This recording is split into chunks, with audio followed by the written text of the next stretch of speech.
A Fuji X100T é o novo modelo da Fuji da gama das mirrorless, veio substituir a X100S, tem alguns incrementos que vamos ver daqui a bocadinho em relação à X100S. Uma câmera bastante portátil, com um estilo retro vintage que dá vontade de pegar nela e explorar. Vamos ver os aspectos positivos e os aspectos não tão positivos que a câmera tem. Uma vantagem que esta câmera tem em relação às outras é a questão do visor eletrónico, que tem a correção do erro de paralaxe. O erro de paralaxe é um erro que acontece em que o que se está a fotografar não se coincide com o que se está a ver, então este visor apresenta essa correção. Uma coisa que também é interessante é quando estamos a fotografar com focagens manuais, aproveitando o visor eletrónico, podemos fazer uma focagem telemétrica. Clicando no botão, ele faz uma ampliação e ajuda a fazer essa focagem. O flash automático desta câmera é um flash bastante interessante, porque tem um alcance de 9 metros, ao contrário da maior parte dos flashes, em que quando nós disparamos em automático preenche de luz o primeiro plano e acaba por escurecer o background. Este flash automático funciona muito bem como flash de preenchimento. O obturador eletrónico é uma vantagem porque permite fotografar com tempo de exposição até 1/32.000 avos, o que permite fotografar em situações com excesso de luz sem ter que fechar o diafragma. Esta câmera, ao contrário das câmaras anteriores, apresenta um incremento de 3 pontos de luz. Por norma, as câmaras apresentam mais 2 e menos 2 EVs de exposição. Esta faz uma compensação de mais 3 a menos 3 pontos de luz, o que poderá ser uma vantagem em algumas situações. Um item que está normalmente associado às Fujis são a simulação de filmes.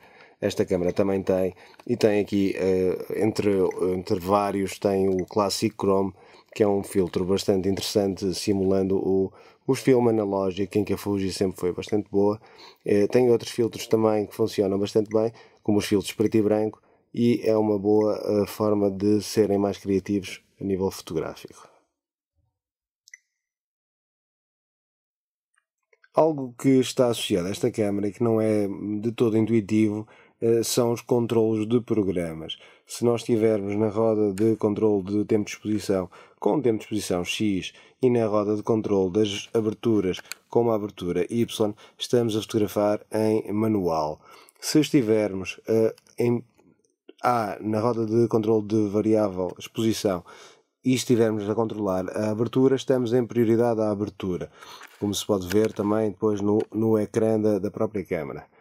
Se estivermos a fotografar em A na roda de controle de aberturas e controlando o tempo de exposição, passamos a estar em prioridade à velocidade. Não é, de certa forma, não é muito intuitivo. Estando em A na roda de programas de abertura e na roda de controle de exposição, passamos a estar a fotografar em prioridade a programa, que é o P.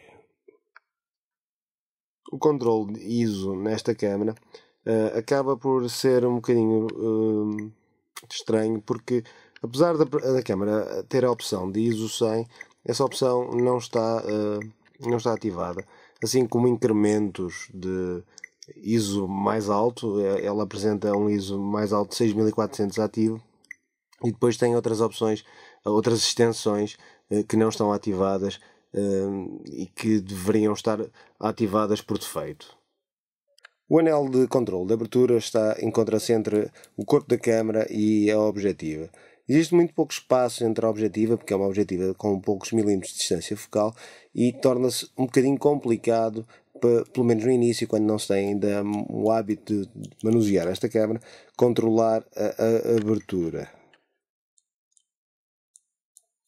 A Fuji X100T, como conclusão e por tudo que estivemos a falar, é uma câmera que está preparada para a fotografia de rua, sendo uma câmera portável, sendo uma câmera que não dá muito nas vistas, dá vontade de pegar nela e fotografar.